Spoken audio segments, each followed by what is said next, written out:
Dear Maria, I got your picture. I'm coming with you. Count me in. Hello. It is August 25th. At least the day I'm releasing this. No, I'm doing it the same day. I'm learning my life is very busy right now. I don't know if this happens to you personally, but when your life starts getting busy, there's a week where you're like, oh, I'm falling behind. So you can either get with the pace or fail. And I'm not choosing to fail today. This is episode 14 of I Want to Feel Better. Thank you for listening. Like I always say, I love my fans. As Lewis Hamilton, the famous Formula One driver, says, I can't do this without the fans. That was my attempt at a British accent, but it was terrible. This episode's cool. We have a guest that I used to know. I think that's about it. I was talking like something else was gonna pop up. Before we get into that, I want to talk about one person in my life, one particular person who some might call a clown. He literally just waited before he recorded this podcast in a 35-minute line at Starbucks to get a black iced coffee. So let's give a round of applause to Terrence Greer. So if you can hear the music, if you could start clapping, that would be exceptional, because I waited 30 minutes because the lady in front of me, you know when you listen to someone's order before you? So like my window was down. It's not like I was intentionally peeping in on them, but it was more or less like, oh, my window is down. Might as well listen while it's there because she's talking very loud. And she ordered 3 venti Java chip frappuccinos. First of all, I might add, I'm recording at 9:58 a.m. That is not a morning drink. That is insane. I don't even know what to say with that. I just waited in line. I played the music. Whatever. You know what? I was singing Dear Maria, Count Me In. That's a song by All Time Low. Because this week, if you're wondering how my life has been going, before we get into this interview, I decided to, I'm trying to get into music I never really was in the realm of. So something I've always avoided just because of condescending tones and just my own ego is pop punk. So I just spent a couple of nights just listening. I listened to an essential playlist on Spotify. I was like, let's just get I want an open-minded opinion on pop punk. And you know what? I'll give it to those guys, minus them, a majority of them having allegations and stuff, which is kind of weird. But the music's pretty good. It just sounds like 25-year-old men stuck in their houses, and I guess it's relatable in this sense. If I was 25 in 2012-ish, I think I would have really fucked with pop punk. But it's pretty good. I think I just like that All Time Low song, Dear Maria, Count Me In. It's just the intro. Dear Maria starts the song so hard, I listened to that song, and then I listened to the Main.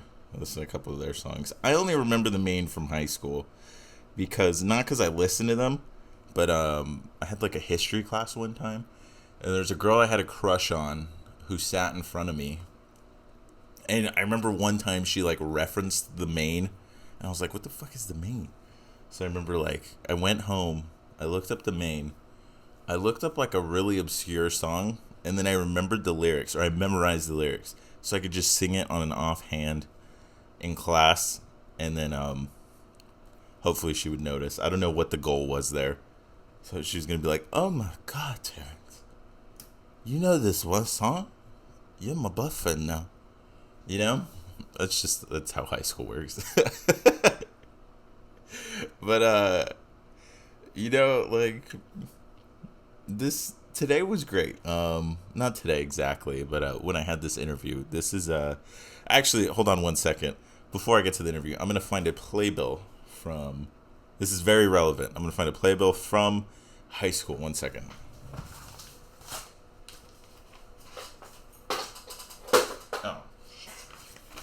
Okay. Here it is. In 2013, I have a playbill for a play that happened in my senior year named all because of Agatha. And it was, I went to Hilltop High School in Chula Vista. It was, the playbill was printed on Xerox paper, so it is black and white. And there's a couple of words that, like, the Xerox didn't get, so they're handwritten in. It's pretty incredible. Whoa! I'm just, like, looking back. But, if we look at the crew, this is super relevant today. You're probably like, Terrence, why'd you pull out this old, thing? Because if we look at the crew, we have two people in it. And one of them is a co-director, and her name is Francesca Torres. Who is, I might add, today's guest. The second person who totally didn't deserve a credit at all, because I didn't join for a girlfriend, but in the middle of it, I got a girlfriend who was working with me. Lighting director. What a big name. What a big name. Terrence Greer. That's me. I don't think I did anything. I think at the end I didn't do anything, but the beginning, I will say, I set up all the lights. So I got on a ladder, and then I think that was just my first stint in theater. It was pretty cool. But I only bring that up because today's guest is very important. Her name is Francesca Torres. We were alumni together, and our conversation, she hit me up on a whim because she listens to this podcast, which is awesome. Awesome. Shout out, Francesca. But she hit me up because I don't know what happened. I think I tried to hang out with her one time in post-high school. We were really good friends in high school, which is crazy because I think this interview was supposed to be about her career, and I think it was just me catching up because I was just so excited to talk to her. But we were really good friends, and I think we tried to hang out one time or something, and then I probably just blew her off because it was anxiety or something. It's something like that. I vaguely remember some kind of incident like that. It wasn't recent. It's not like I was trying to hide details. It was just it had to be sometime in 2014, maybe I don't remember. But I mean, you can just conclude that I was a total shithead at one point. I mean, it's just, if you listen to this podcast, you could kind of agree. I'm not too much like that anymore, but I still make mistakes. But she hit me up on a whim, and I was super nervous before the whole interview, so I went to go get a Starbucks, and I kind of talk about that in the episode, and then we kind of talk about everything, I think. She impressively was part of the cast of an Oscar-winning film. Or not the cast, the crew. And not a lot of people get to say that. And it was really cool to kind of talk about that. I mean, it's a moment to be proud of. She worked on the short film Hair Love, which was starring Issa Rae. It's an animated film, and she works in the animation industry, which is cool. So she kind of talks about how she kind of veered into that. And it was just really cool to talk to her. I mean, it was part catching up, and then part just learning about her her journey. I mean, I guess it feels good to get back to guests again because it's just learning. I mean, I'm learning her journey. She's learning a little bit about me. I don't know what I'm saying at this point, but it was a really exciting interview. I'm kind of trying to cut it short today because it was a long one. It was probably my longest interview so far, and it was okay. And I don't know what else to say. Just be mindful. There's a dog barking in the background. I don't get mad at stuff like that because that's just life, you know? I understand. I have animals. A lot of people have animals, and you just, sometimes act up. It's like, I imagine a baby crying. If you get mad at that, you're a crazy person, right? There's nothing the person who had the baby can do. I always think that's such a weird thing when people are like, shut that baby up. I think the only excusable place was a movie theater. Okay, you gotta shut that baby up. I'm trying to watch Tenet by Christopher Nolan. Theaters aren't even a thing anymore. It doesn't matter. But I think we'll just get straight into this interview. And then, I texted her right now, and I was like, hey, what kind of credentials would you like to put in the bio of your podcast episode? And the reply was Francesca Torres. She's still Franny from the block, but she kinda sorta won an Oscar once. So without ado, I will play some segue music. We'll get straight into it. And I present to you the one and only Francesca Torres.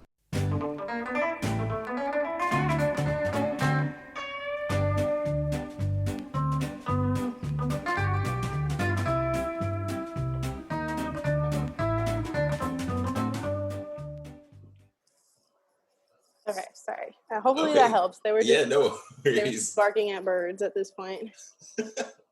So when did you move to LA? I moved December 2017. Yeah, December 2017. I moved, It's I like think 3 years, yeah. Yeah, I think I moved like 2 weeks before Christmas, and then I was like, okay, I'm gonna come back for Christmas now. So, but I was in San Diego for a while. I like went to Santa Barbara, like right out of high school. I went to UCSB, and then like I was just like, I want to do film, and like the film program here kind of sucks. And did you major in film or any type of like visual arts? Okay.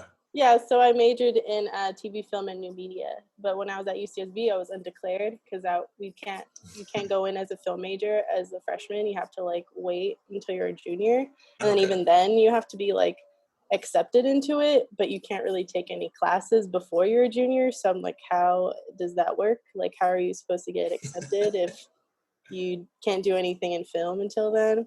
Yeah. So I just didn't really think it was a well thought out program, and I was 2 hours outside of LA, which I'm like, I could have been 2 hours outside of LA in San Diego and like had people that I knew there who were doing film already. Mm-hmm. So I like came back and I finished my GEs at Grossmont and Cuyamaca. I think I actually was doing summer school before I got out of, like, my summer classes started at Cuyamaca online before I left, before my finals. I think it was the same week as finals at UCSB. So I was like, cool. So I did that, and then I came back to San Diego, and I went to Grossmont and Cuyamaca online, and then I went to Grossmont and then finished my GEs and took some film classes there, and then I was able to transfer to SDSU, which is where I graduated. Yeah. Oh, that's cool. No, I'm currently at Cuyamaca, which I think is kind of hilarious. Yeah, no, that's fun. I mean, I learned more in my year at community college at Grossmont, a year and change, because I did summer school with Cuyamaca online.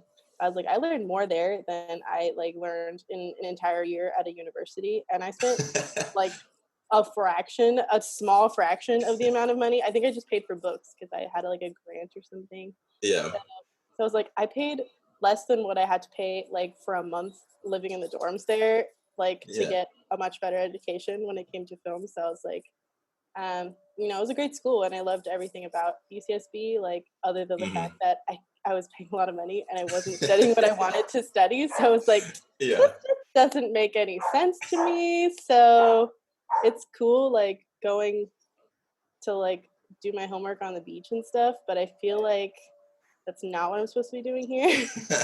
So it's almost like romanticized. That's funny. Yeah, I was like, so I think I should probably figure out where I need to go. And it ended up, I went like this super weird, like long way to get to SDSU, because I was already in with like their like program, like I forgot what it was called, but like so long as you keep like a certain grade point average, like from 7th grade on, you're like guaranteed in. So I was like, yeah, I was already in. I just said no. So hopefully they don't take that. They don't remember me. Hopefully they don't remember me and let me in this time. But it all worked out. And that's awesome. And then with like the film aspect of everything, did you kind of already go in knowing what you wanted to do? Yes and no. So I knew I wanted to produce. I knew like I had the mindset to, like, I had the communication skills. I did theater in school. Like, I can work with a team.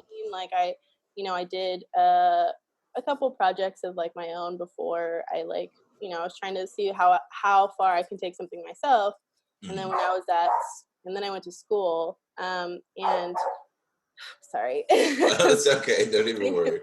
I think my cat might be on the curtain rod, so I have to go check on that really quick. Okay, yeah, no problem. I know you're recording, I'm sorry.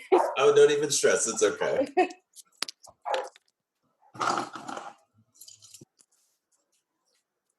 so let me just get this introduction out of the way. So this is my cat, Hilo.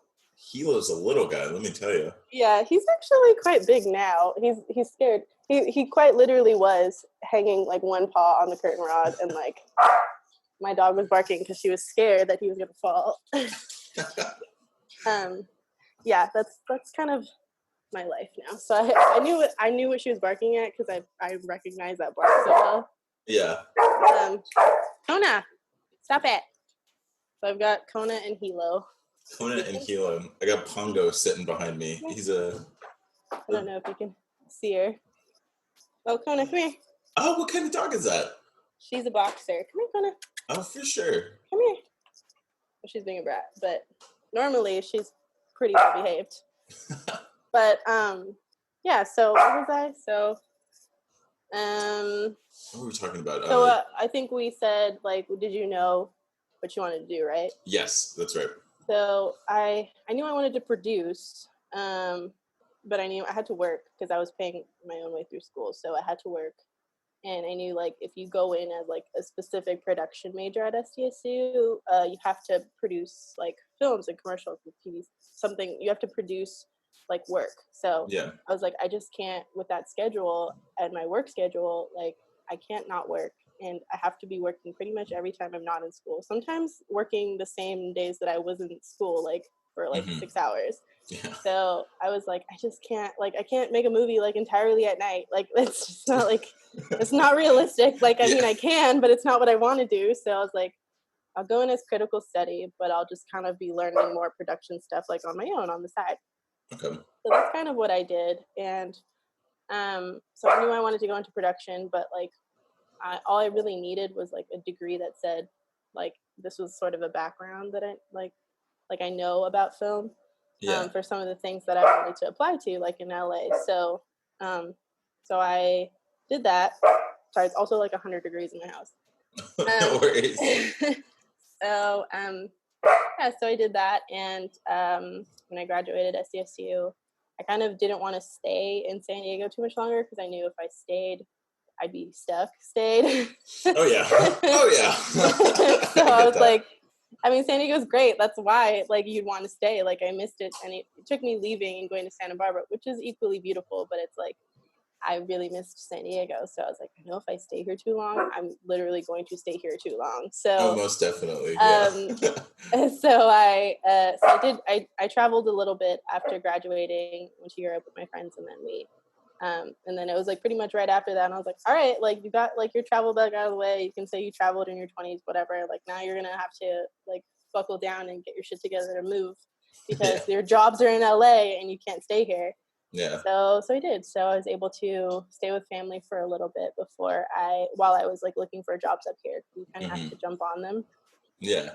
And so I stayed with family for a little bit in Santa Monica, which was like luxury living. It was super expensive, but I was like, I was applying, like, and I told myself like 3 months, and then you have to, like, you know, if you haven't figured it out by then, something's wrong.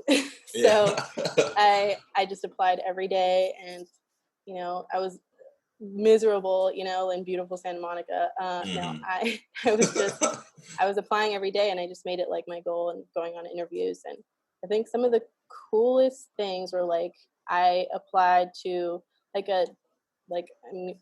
so many different types of jobs in the industry, because I basically just searched industry jobs. So it was like, but a lot of assistant stuff. And I think I got a call back, because a lot of things too, when you're applying, it says like confidential, and I was like, okay, confidential, okay, sure. And so, but you don't know if you're going to be like a personal assistant to like freaking George Clooney. Like, you literally don't know sometimes. So I'm like, cool. And there's like levels of screening. So I did an interview for Jerry Bruckheimer. Whoa. Okay. I was like, I didn't know that was one of those where I was like, oh, cool, it's like right around the corner. It's like Santa Monica. He's like, and I've already been in that, like, literally just across the street, because the animal shelter's right there. So I took my dog to get her like tags and stuff. So I was like, I've been here.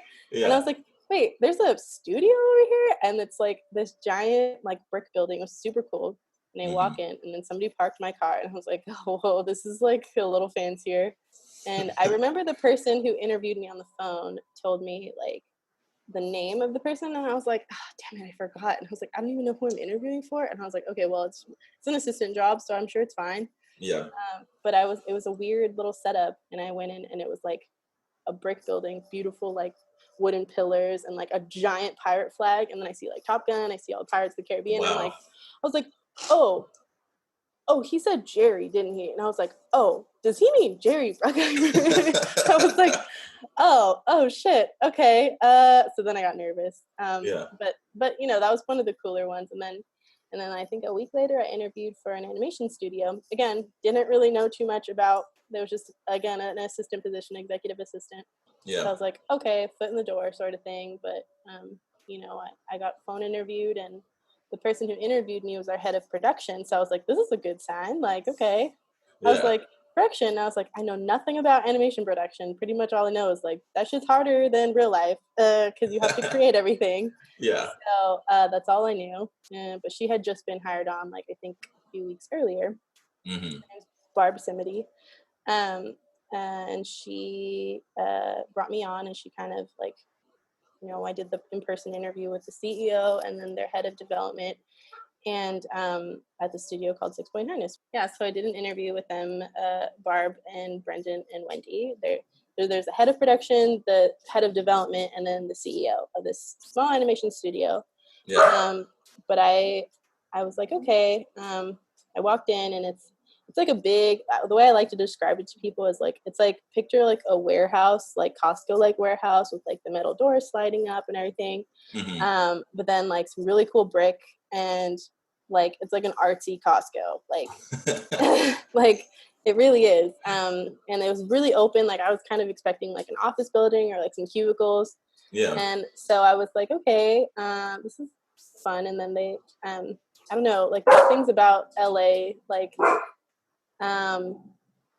everybody tries to be like, you know, green, or at least the places that I enjoyed, like they were always like, do you want some water? And they didn't bring me like a little plastic like single-use water bottle. They brought like, you know, a glass of water, and like I'm like, oh wow, okay, checking that box off. So but the interview went well, and he kind of just asked like, you know, this is an assistant position, but you're actually going to be the assistant to the three of us.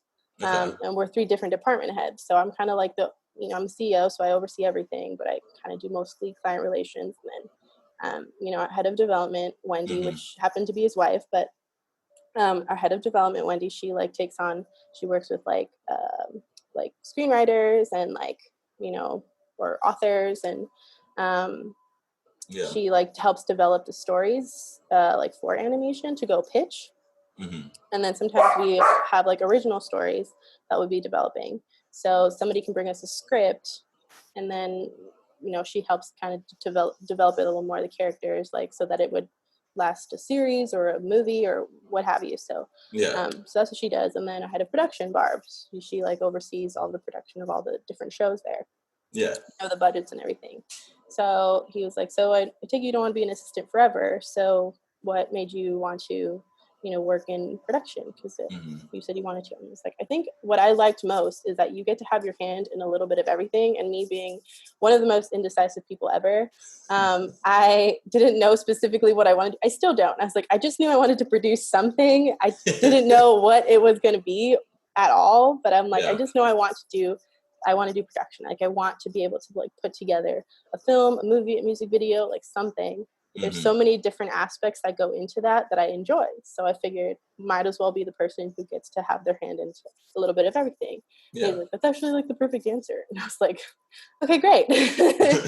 But I got the job, and I've been working there since. So I think I started working there in April 2018. So I've been working there for a while. So and yeah, I was an assistant for all three of them for about 8 months, and then a couple of people left in the production department, and I kind of was like, hey, remember me? That's awesome. And yeah, they moved me in. So I've since produced, I helped on, before I was in production technically, I did help on a shoot. My first project that I helped on that kind of had a little bit more like production assistant role was like Childish Gambino or Donald Glover's Guava Island. Oh, okay. So we did our studio, 6 Point Harness, did the first 6 minutes where it's like like the animated little portion of that movie. I don't know if you've Oh, seen no it. way. Yeah, of course. Yeah, Yeah. so we did that, and that was a really fun project. I met him, was like, I'm a huge fan, and so we did his project, and that was kind of like the first one where I like set the meeting, and then you know, I was like, oh my god, I'm emailing like his assistant. I was like, oh my god, it's like one step away. And then but they ended up being like super cool, and his like crowd ended up being super cool, and the project was like super fun, and they kind of gave us creative liberty with that, our creative director, and they had a look that they were going for, and they kind of just let us roll with it, and they're like, yeah, you're right on it. And so but I worked on, we actually did a portion of it where there's a lot of dancing in the movie. So the animated characters are matching the actual dance movements that were choreographed for the movie. So we brought in the choreographer, Sherry Silver, who did the This Is America. And she kind of danced, and we recorded her so that our animators could like mimic her movements like directly. Oh, that's awesome. So I helped with that shoot. Basically, it was like an evening like recording, just to get her motions, everything right. So so that was fun. And then since I've done like mini series, it's on YouTube, for it's like branded content for the Halos company, the little cuties. Well, they're not cuties, the little Halos, little mandarins. I do that all the time. And then so there's like a little mini series we did for that. I did a couple other like episodes of like Blackish. They sometimes have like little animated segments that our studio does. So I've helped out on those. And then now and then Hair Love, the big one that everybody knows about it. Hair Love, the Oscar winner, which I called it, by the way. I knew it. I was like, this is too on point for what's like going on right now, what needs to be seen. I'm like, no, like, do you think this would win awards? And I was like, absolutely. I was like, do you not? Like, so I was happy to be right about that one, but I also like it deserves it. So I'm hoping that it wins. It was incredible. And what was funny is I don't know if you remember from high school, one of our alumni, Ariane Gavon, who is my friend. Ariane, yeah. So the day that happened, we tend to just talk about the Academy Awards and stuff like that. He like slapped me on the chest, and he's like, "Dude, Francesca won an Oscar," and that's how I learned about it. That's incredible. I didn't listen. My team won. Like I put that on my Instagram as a joke. But I was like, I'm not gonna lie, like I'm gonna milk this. And I'm like, yes, this is mine. But no, I don't have an Oscar hanging around anywhere. Like I have a poster signed by everyone. Like, you know, it was fun. It was a fun little event at Sony. But like I played a small production role on it. It was a big production, so they needed more than one like coordinator. Oh, without a doubt. But I came in kind of towards the tail end, but I was like, you know, I was an assistant when that was still in development, when there was no art or anything for it yet. So I was like, it was really cool to see that like build and then be able to work on it. I think that was my favorite part, other than the content, of course. But like the Sony was like awesome to work with. I hope we get to work with them more. You know, it was a huge learning experience because it was a feature, and it just happened to win an Oscar. Like we were going in it kind of just wanting to make something that spoke to people, and which is that was something that really like it stuck with me with that project. Is like he was so passionate about, you know, everything kind of looking right, and it being like, you know, no, his socks need to be a certain way, his sandals need to be a certain way, because it just really helps capture just like the essence of that character and what it's, you know, like being kind of like a single Black dad, like but he was, you know, Matthew Cherry was great, and he had a super vivid like picture of what he wanted. And so we are lucky enough to get to work with him, and you know, our animators, everybody on our side was just so talented, and I was just like so happy to be brought on. I'm like, I know, like I'm brought on because this is kind of a lot of work for like one or two people to handle. I was like, but I'm like more than willing. Like I volunteered like first thing. I was like, yes, absolutely, let me sign me up, because I was so into the project, and so I was so happy that everybody else enjoyed it almost as much as I did. You know, I didn't get to see kind of all the little behind the scenes things, but it was so much fun, and it meant a lot. We also do have a lot of people of color. I think we have a lot of women working at our studio. Almost our entire production department is made of women. That's incredible. And a lot of people of color. So it was like super like it was super moving to be just even a part of something like that people connected with on that level.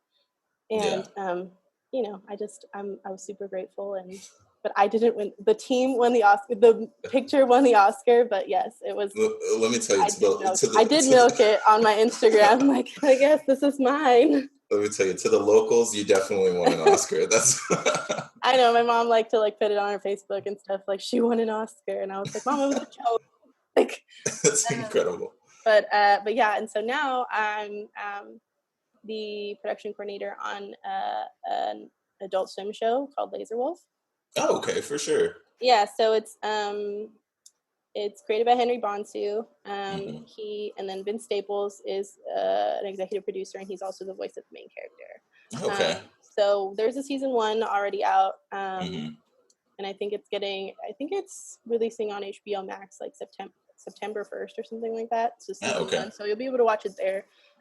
Otherwise, it was kind of being aired on Adult Swim, kind of like 2 a.m. like late night like slots on Adult Swim. So season 1 is already out. It's 10 episodes. It's great. It's super funny. It's about a wolf with a laser on his back, his brother with a can on his back. You know, there's a Yeti in there. There's his sister with a, you know, little torch on her back, like, and a stupid horse. And it's just fun. It's fun, and it's a Black cartoon. So Henry is a Black male of color, and it's like super awesome to get to work with. Just put out more, you know, content like created, like brainchild of like, you know, people of color. I think it's super important. Yeah, no, that's like what I kind of wanted to talk about was the representation. Do you feel like there's enough representation? Because I worked, I think in 2014. This is before Netflix. This is when I went to LA, the worst possible time. but like I felt, even then I felt that there was no representation. I think I get spoiled because like I was getting at, like, my studio is very like, you know, we've done Blackish, we've done Hair Love, and like I said, our production department is almost all women. We have tons of female artists, animators. You know, we have you know, Henry and like his entire, like all of his voice actors are people of color. Like, you know, I know that it's been an issue. Like, it was an issue earlier this year where, you know, a lot of shows were kind of getting backlash for having, you know, white characters voice characters that are, you know, characters of color. So it's there's some controversy there. And I think it's good that it's been brought to light. I think it's good that people are now like paying attention to that sort of thing because it is an important issue. But I also think like I'm kind of in a little bubble where like I'm like, well, my studio's fine. Like there's not that big of a problem, is it? But it actually is. And I think, you know, when I was learning in school is that like something like in just the live action, like females make up like something like 19% at that time, like of people working behind the scenes. And I was like, that's insane. Like not even 20%, like not even like a number. Like I was like, that's insane. Why? There's at least 80% of this room is female. Like why are only 19% working in that industry professionally? And I think it was even smaller for directors, like 9% or something like that. Yeah.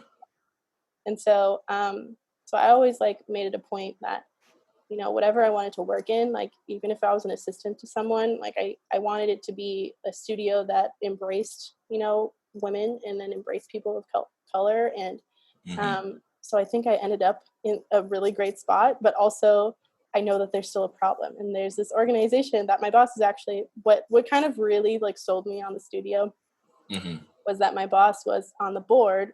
Two of my bosses at that time were on the board for WIA, which is Women in Animation. And it's an organization that is trying to bring more male allies, is trying to bring attention to the fact that there are a lot of female animators and artists that are working on all these shows that all these creators, like there's a lot of women in this industry that need like their time in the light. Like if your show has a female like driven lead, why don't you get a female director in there? You know, like why don't you get a female, like all female animator team? Like if it's like a show like Daria where there's like a strong female lead, like you're gonna want a female voice in there, you know, like you know, of course, talented male, you know, directors, animators, but just this makes sense. Yeah, there's So enough of them. there's a ton, yeah, that you can have some, but I think the focus needs to be like,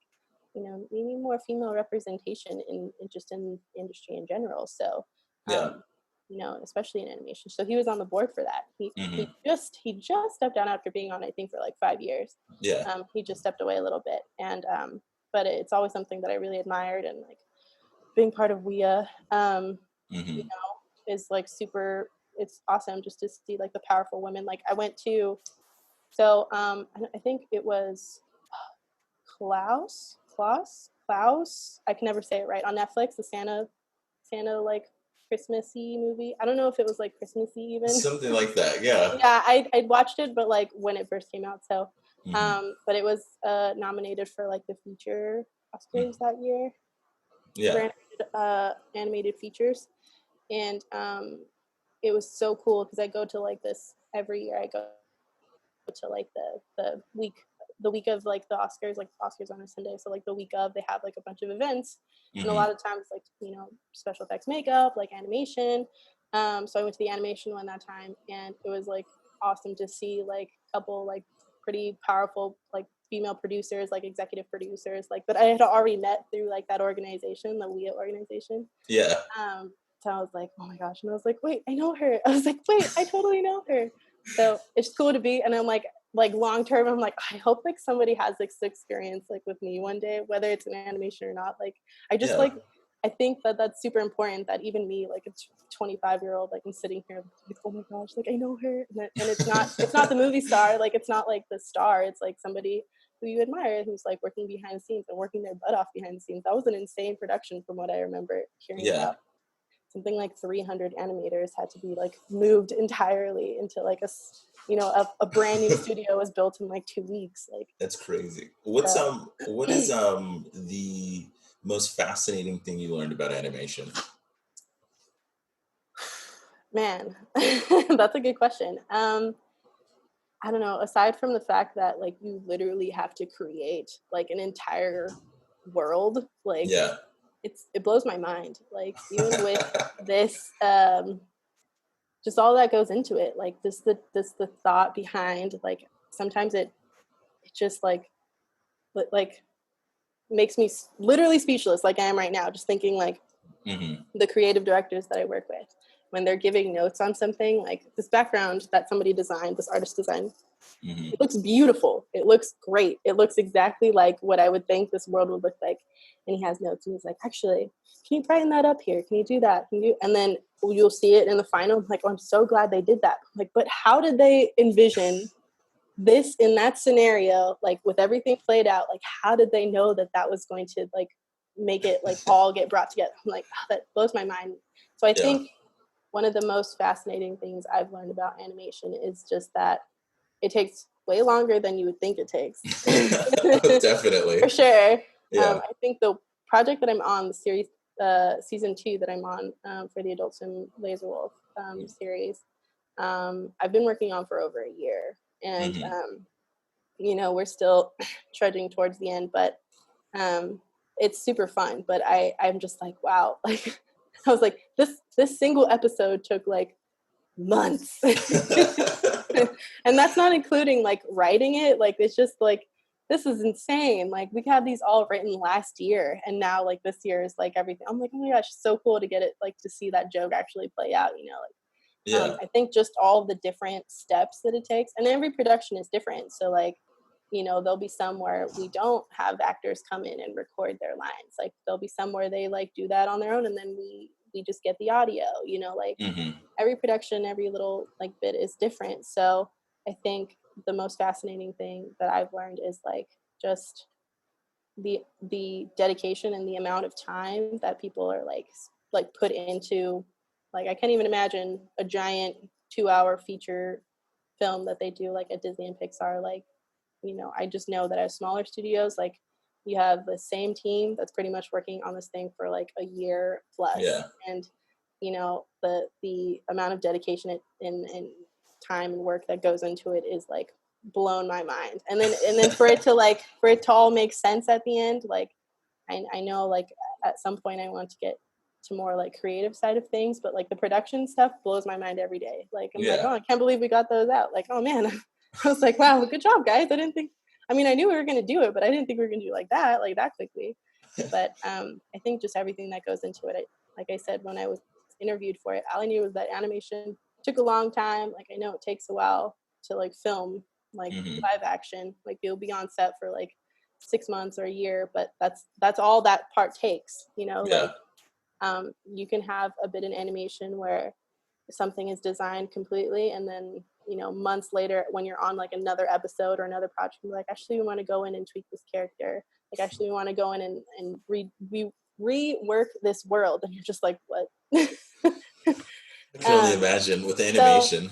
But that's so insane that people like can see like the big picture so early on. They're like, this is how we want it to look, and then when it's presented to them, they're like, yeah, let's rework this a little bit, and then you come out 4 months later with a completely different world. It's like, whoa, like just the power that person has, or just the team or the creative behind animation, the power that they have. They just like have that vision, and it has to be a strong vision. Like I know like in live action you can visit a place, you can see pictures of places, and you can get inspiration of that like for animation, but like that doesn't explain like freaking Rick and Morty. Half the time they're in space. Like I don't understand how somebody can create this world and this character. Like I think the most fascinating thing is the people that I've worked with and just their minds, like they're just creativity.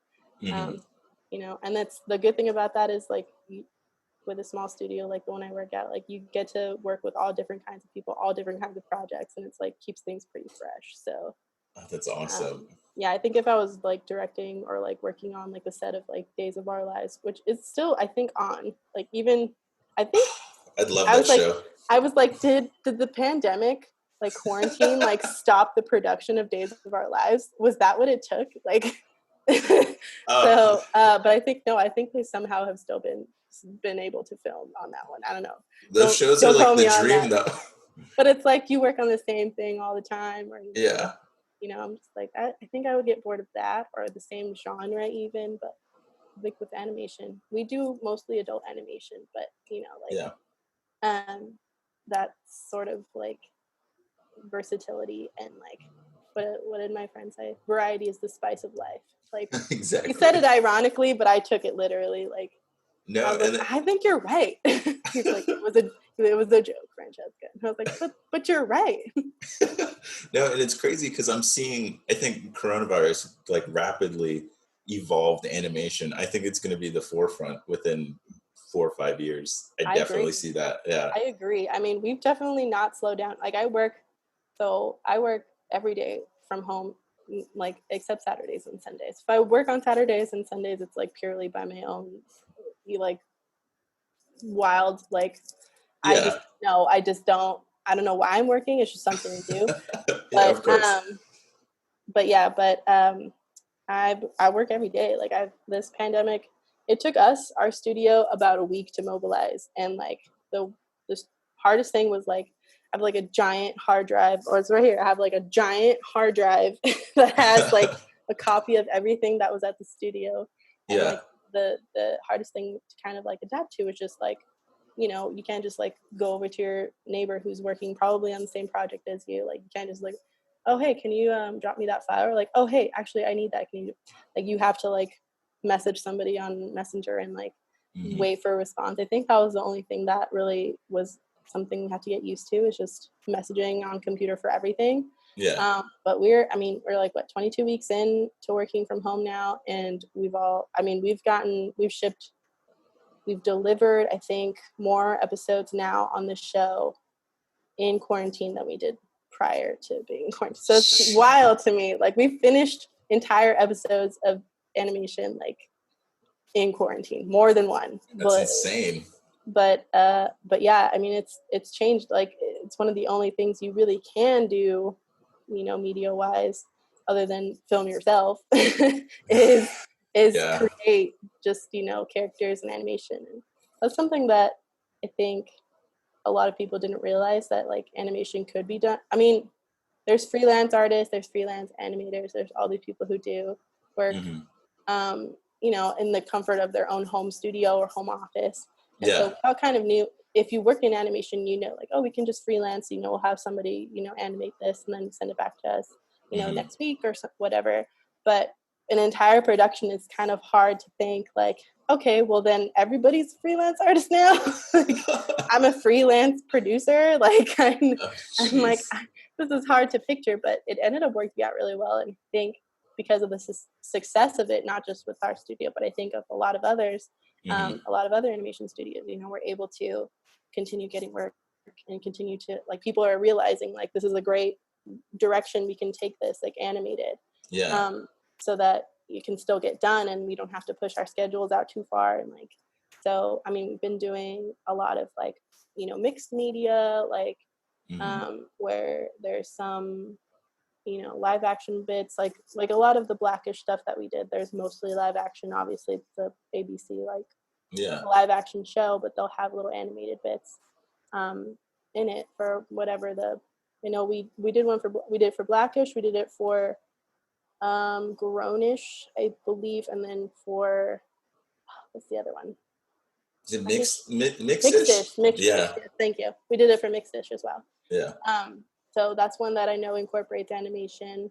There's a couple others on TV and commercials. Like we've done a couple. I think I don't know if I mentioned, I did a couple commercials where there's animation. You know, so it's just the possibilities are kind of endless, and where you can take things, and there's different styles and different, you know, media. You can do part CG. You can do 2D to make it look like 3D. You can. I mean, it's insane. Like, it's such a like creative outlet, like, and I think more people are realizing like, oh, that's animated. Like, I think the big ones, like, you know, The Lion King, when it came out, they were like, oh no, it's like live action. I was like, no, they don't have talking lions, it's animation. Like, you know, but it looks real, like it's realistic, but it's still animation. I think that. Yeah, I think it's hard for people to grasp. I think it's almost with film. I think everyone you know tells you it's impossible to do, or anything, I think, artistic related. And it's just crazy, like animation in itself. Even me personally, I would have never saw that as a career, but it's cool because like it's inspiring to talk to you because you're like, oh yeah, that's pretty cool. It's fun. I mean, it's fun. You can have like, I've seen, so I listen to a few podcasts and I've seen like people, animators like that I follow, like I've seen them just take on like little clips from the podcast and like animate, like create a character. I know like they've done it for, you know, like, or even YouTube videos, like they'll create, like they'll do like a little stick figure that looks like realistic, scary, like the character that or the person that they're trying to mimic or, you know, parody. But and they'll take just a little segment of their video and like animate like a completely different scenario to it. And I think that's so cool. And I think that's what like is going to draw more people to the medium. It's just like, you know, you can do a lot with this. Like you have already recorded all of this podcast audio and you want to do like, let's do an animated episode where like this podcast is animated. Like there's some podcasts like, you know, that are like murder mystery, and you could totally animate like something like that to where it's like an animated spooky story. Like people, if they want to like branch out a little bit, that's like the easiest way to go. If it's like, you know, and it can be a little expensive sometimes, but also can be pretty cost effective when you think about not having to pay, you know, a whole crew to feed your staff, to feed your actors, to feed, you know, like you don't necessarily have to go through all those. No, I see it more as like an upfront cost. I could imagine. Yeah, there's definitely you know, you can have like kind of more fixed, like this is generally what 30 seconds of animation of this style would be like, this is how much it would cost for that sort of thing.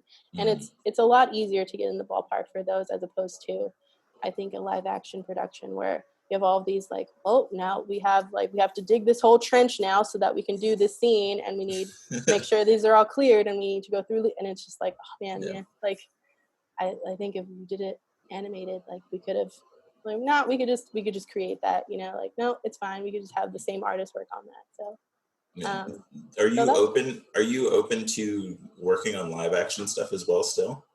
Or do you see yourself more in like animation? Do you like animation enough to keep moving in it?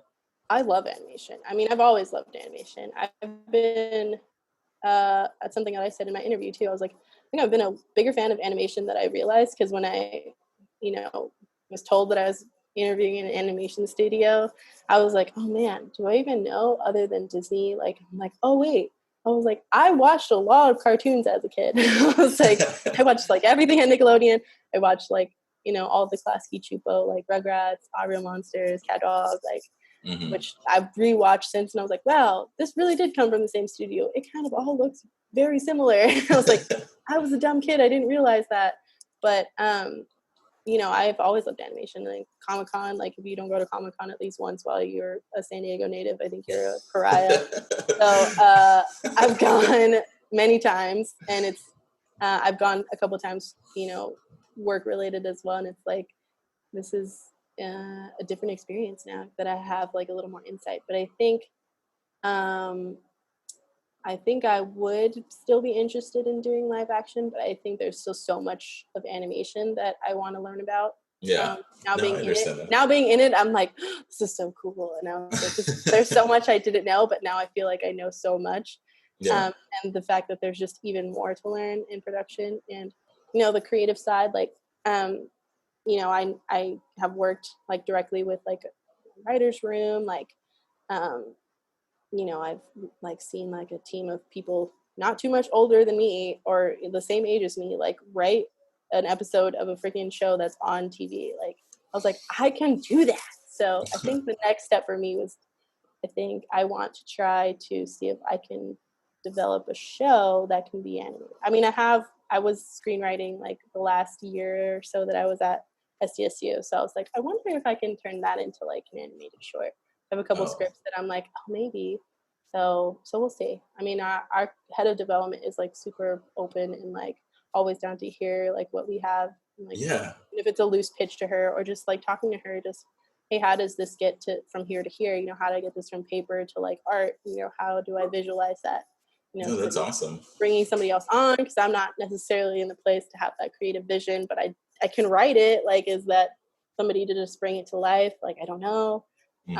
So that's the next step. I think I have a lunch with her like a couple weeks from now, but we'll see. I mean, that's kind of the next direction that I want to take, because I do kind of want to get a little more on the creative side. I mean, I wanted to be a director for a while too, not an animation director, just a director in general. Yeah.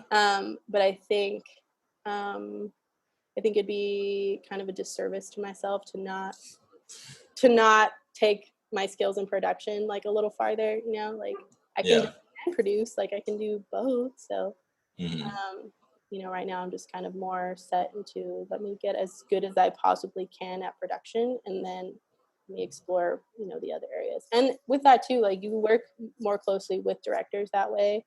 Yeah. In a different role, you get to see how that person operates. So it's like, and a bunch of different kinds of them. So you kind of get to like absorb a lot of that and like take it and apply it to like some of your own stuff. I think that's kind of what I want. I just want to learn from other people who are way more experienced than I am, and super passionate about what they do. And I'm thankful that in animation there's like so many people that, especially who like in my studio in general, like there's so many people that are just so willing to teach and have, you know, someone just chew their ear off for a lunch, like about how did you get here? Like, what about this? Like, you know, so I think that's super fun. But no, and your first aspiration was to be a director. I feel like everybody in the creative industries, I feel like you kind of always start with something and then you realize like, oh, I'm kind of better at this. You know, I like kind of suck at this, don't I? I'm like, but I wasn't too bad at that. Yeah, that's exactly what happens. Yeah, I thought I was going to be a director as well. Let me tell you. It's humbling. And I think, well, and if I might add, listening to your podcast, it's kind of like listening to myself sometimes, just like how my brain thinks, but I don't necessarily say out loud. Like, how you're just like, I thought I was going to do this, but then I was like, no, I kind of don't want to do that. Then, you know, I was going to make pad thai and I was so set on it. And I even did, you know, like I did this whole like soundscape and everything for like when I was going to actually cook it and whatever, film it, and then bought all this stuff and then didn't happen. Like, I'm like, yeah, that sounds like life. Like, it's just, I think right now, I mean, you're 25, right? You're 25. So it's like you've gone through a little bit of that time where you're like, okay, like this is what I'm going to do. And then you probably even studied a little bit of it. And probably it's the same. It's the case for so many people. Like in our age. Like, I've done a little bit of this, I've done a little bit of that. I'm like, this is what I'm going to do. This is what I want. And it's just, we change our minds so much that it's like, shit, what am I good at now? Like, what can I do now? I feel like I'm getting at that point where I have to figure something out. Like, because I've done all these things, but I'm like, not necessarily super passionate about that, but I'm good at that, but I don't necessarily want to do that. It's like, you know, I think, but we have to kind of feed into that indecisiveness and just kind of, okay, well, eventually you will find something. I believe eventually you do find something that you're passionate enough about to take it farther than you've done with anything else. I hope that's you in this podcast, you know. Oh, thank you. Yeah, let me tell you, it's been, I appreciate it because it's been such a journey. I mean, I think this is kind of what I want to do. And I've learned that it's going to be an industry, not yet, but within the next couple of years. So that's what's keeping me motivated. And then you emailing me too. Jeez. I was like 2 seconds away from deleting this. No, so it's funny because Stephanie Roman, who I'm still very good friends, she's like one of my best friends. That's hilarious. Still very good friends with. I think we're those people who grew closer like after high school. Yeah. We just realized we had, you know, some similar senses of humor and a lot of things in common. And so, so she visited me. She was, aside from my boyfriend, one of the only other people that I've seen in quarantine. Yeah. And my sister. But she visited me and we just got to talking about other people, and she talks to a bunch of people from high school that I'm like, oh, that's cool. I was like, I feel like I do know a little bit about their life, but I haven't talked to them since high school. And I knew that you were doing stuff in LA for a little bit. And then didn't you go to school up here too? Like, I feel like you went to school in LA. I was supposed to. I didn't end up doing it. I just went to LA. So like so when I was 17, I had like a big old anxiety attack. That was just, I was having like identity issues when I was like 17. And then I just decided, like on a whim, I found like a Craigslist post to go to LA. And I was like, okay, I'll just do that. That's how I found my roommate in San Diego on Craigslist. And I didn't get murdered. We're actually really good friends. So that's pretty. There's some little gems on Craigslist, but go on, continue. Yeah, so like the Craigslist thing put me like right in the middle of LA, like quick. So it just happened to be Eric Stoltz's first directorial debut. Nice. Yeah, so I got to work on like with some pretty heavy hitters, and I was like, oh, okay, cool. And then they helped me out. But then I ultimately realized that like, oh, I don't kind of like this. Like, that's kind of stuff. I was like, this is kind of lame. And then I worked on reality TV, and that just was not fun at all. Oh, see, I had we had a production manager for a little bit who worked in live TV, and she worked in reality TV. And she had a huge personality. I loved it. Like, she was so different from like everybody that I had worked with at that point. Yeah. She came in with a different perspective, like kind of like quick, like, come on, let's go, let's do this, oh, I did this.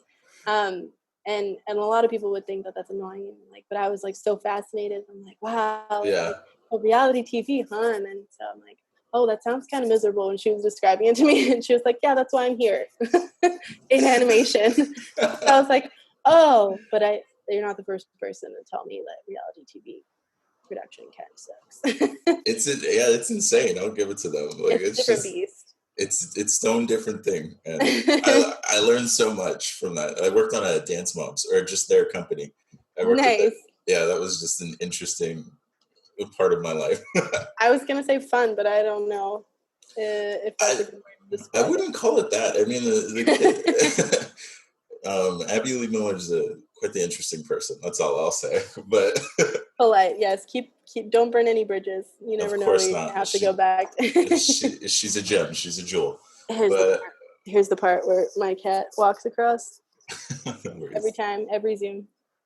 No, but that's awesome. And then you kind of want to get into like screenwriting though, huh? I do. Maybe. I think that's the next. So I think what I've been craving is just being a little more. It's hard not to, like, when you get so invested in a show and you're not necessarily a creative voice on it, you're kind of just like, okay, like, let's, make sure that this art is done by this time, or okay, this is our deadline for this, like, you guys are doing great, you're gonna hit the mark. Like, when you're kind of keeping track of a lot of the creative stuff that's going on but not doing the creative stuff, it like kind of gets to you, or at least it gets to me. It gets to me, yeah. I get I mean, my show creator, he's super chill. He's really cool. And he is kind of just like opening, like, yeah, whatever. Like, I think our creative leads on the show, I want to say that they met each other working at like Giphy or something. And they were just all friends. And then he had this concept for the show. He had like a little comic and stuff, like he had this concept. And he brought on the people that he worked with. They were super talented guys, to kind of help develop the show. And they're, as a team, they're also creative, and I admire them a lot. But Henry's written a couple episodes, you know, in the writer's room. Like, a lot of the voice actors were also writers on the show. Yeah. So I think it was like, man, like I said, I told you before, I was like, this person's not too much older than I am. And I'm like, and they're able to do it. And I talked to a couple of them, Judnick, who's, I believe she worked in production before too. I was talking to her, and she was saying how she got into writing. She was like, just write. She was like, just write. I was in New York. She worked with like a bunch of like rappers. I was gonna say rap artists. Rap artists, yep. Just gave myself away. I'm a huge rap artist fan. You love the rap. She was working with a bunch of creative people, and you know, she got into writing just by she just started writing, and then now she wrote a couple episodes on the show. Oh, that's awesome. And so I'm like, I feel like the way she described it, there's probably a little more to it, but I also think that I can do that, especially because I'm like, yeah, I was working with like these writers on this show. I was working with this show creator, and he really got me inspired to write. And so I think, you know, I was writing for a while at SDSU, but for school, not necessarily for enjoyment. And but I enjoyed it while I was doing it, so I was like, I could probably do this. And there's been a couple of things that have happened in my life where I'm just like, I can totally write about that. Like, quarantine in general, like the start of my quarantine was kind of crazy. But it was kind of like right when I was like pretty in a good mode at work, and we just brought a couple people on to like, you know, help with the production. And then we're like, okay, everybody work from home. And it's like, how am I supposed to teach these people how to help? Like, but it's since worked out, thankfully. But there's been a couple of things that I've felt like I have enough material to write about. So I'm like, I think I just need to like sit in front of my computer and actually write. Yeah. Whether that happens today or at the end of the year or next year, I don't know. But that's always the case. But I think, but I think the important thing is that like I know that I'm confident that I can do it. I think a lot of people get into their heads like, I don't think I can do that. Like I'm sure you're just kind of like, oh, I'll podcast. So I've kind of tried that, but I quit after 6 episodes of this last one. So it's like, I don't know, maybe I can't do that. But you plug in your mic and you sit there and you talk about something. You write out, you bullet point. However you're trying to figure out how to structure it, like you bullet point, you just do it. And then something comes out of it. And that's kind of a similar thing that I see from like my creators on the show sometimes. It's just like, yeah, just let's just like, that was a happy accident, but let's just like roll with it. And I'm just like, oh, so it's not all planned out. So you kind of just roll with it.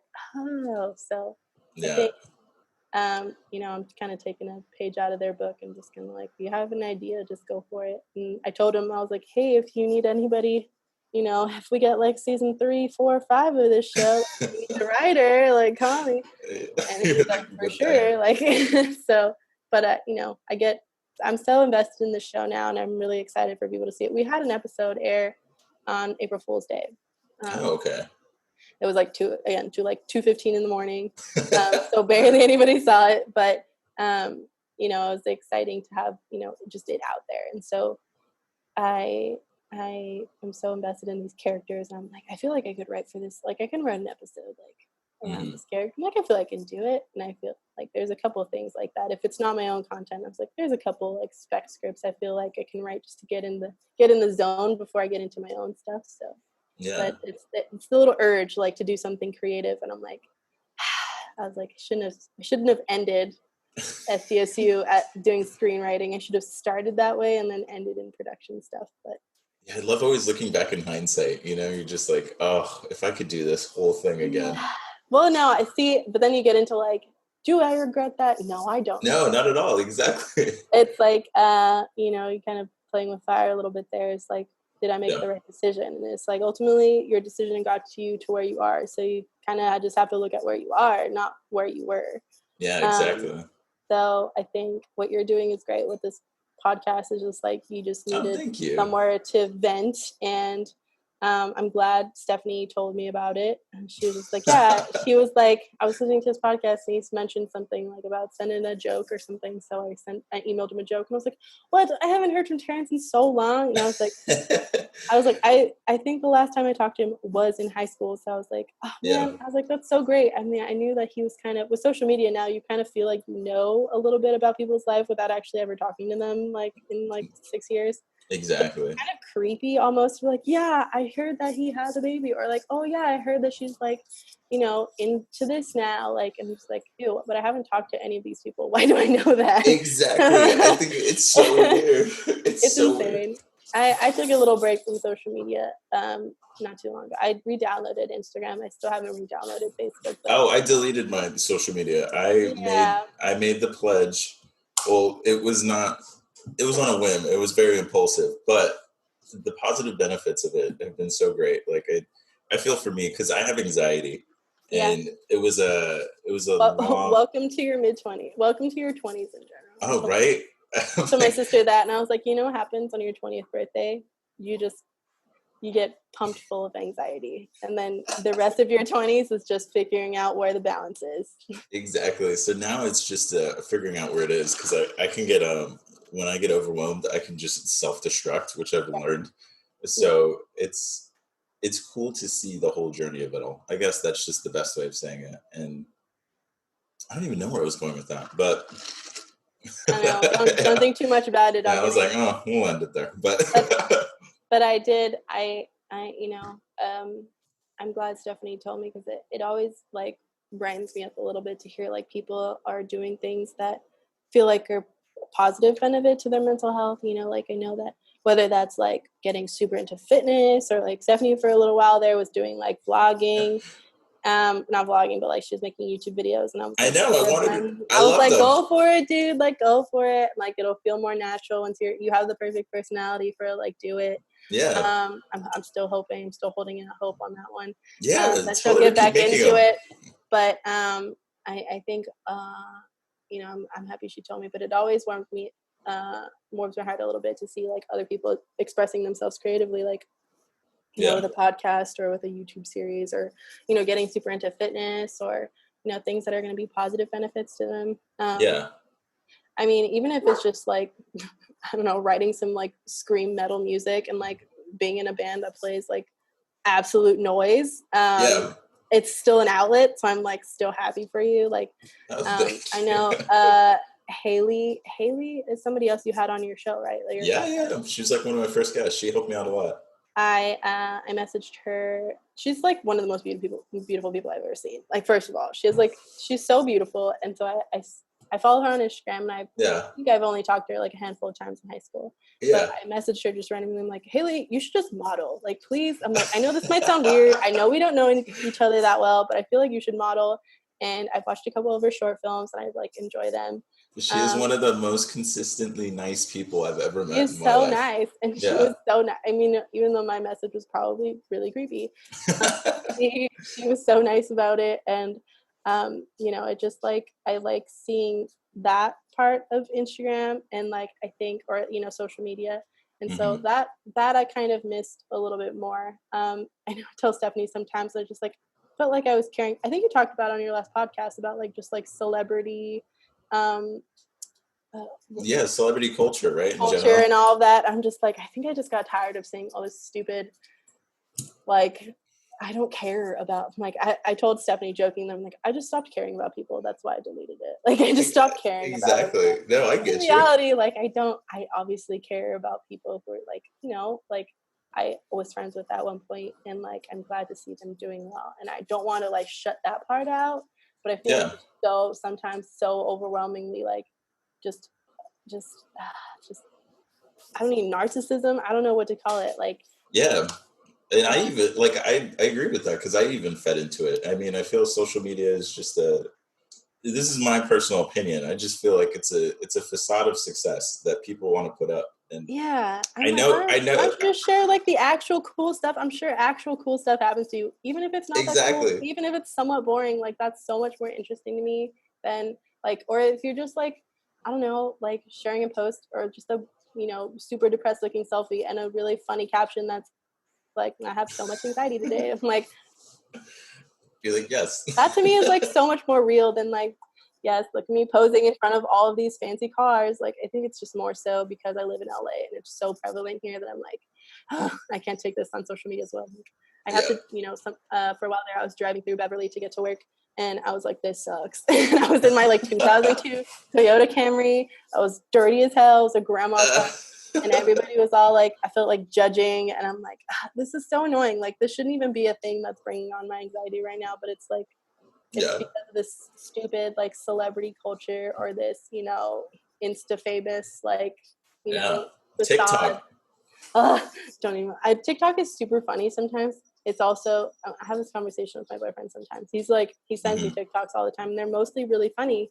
And I'm like, see, these are the kinds that I like, but this stupid like dancing and then them living in this like giant house and making money literally just for being somewhat good looking children. And I'm like, there's something so wrong about this. The children aspect is definitely the weirdest thing to me, how normalized it is. I'm like, oh, this is kind of. Stop watching these children dancing with their shirts off. This is wrong. Yeah, because I feel like TikTok in general, it feels like sugar. Like it feels like this addictive, like quick little bite. But at the same time, like the normalization of just like we as adults should accept that this is not for us. That's all I'm saying. Yes, I love like the little skits and stuff. Or like, yes, of course. Like the Vine energy. Like I didn't watch Vine. I wasn't part of Vine when it was like actually like a thing. Yeah. But I feel like a lot of people who, ironically enough, a lot of people who want to get into like filming and just like they start there, or they started there. And if I was 18, if I was 18, I would have been on TikTok, like no doubt. Yeah, Like it's so funny, and it's like these things that didn't exist when you and I were in high school. Or I think Vine existed. Did Vine exist? I actually don't know. Vine. I think at the end, I remember like after high school. That's crazy how old we are now. I hate aging myself so much, but it's like I'm getting to that point where I would usually like before when I was younger, I'd be like, oh yeah, I wasn't born yet. Like I still do that at work sometimes. And I was like, they're talking about this cartoon. I'm like, yeah, it wasn't even a concept. My parents didn't even know each other, and like they're like, yeah, okay.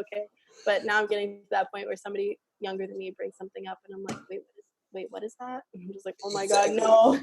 I kind of love it.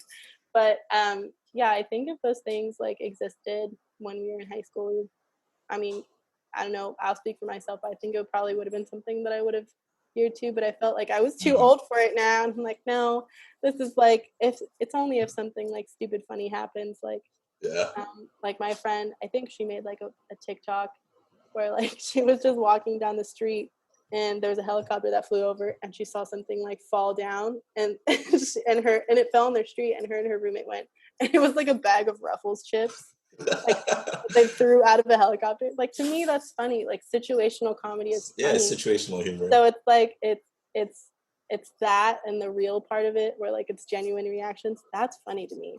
But these whole like staged like dances and all that, I'm like, I don't understand that part. And I don't get why people That's a new thing. So much money off of these stupid hand dances. I don't understand. Call me a bitter old lady. I don't care. But that's exactly what I'm talking about. Like, imagine if I made a TikTok at 25 right now, just the dance moves. You'd be concerned for me, right? I'd be a little concerned. The context of my email probably would have been like, Terrence, are you okay? Or the subject, I would say. The subject of my email would have been like, Terrence, are you okay? Do you need some help? I'm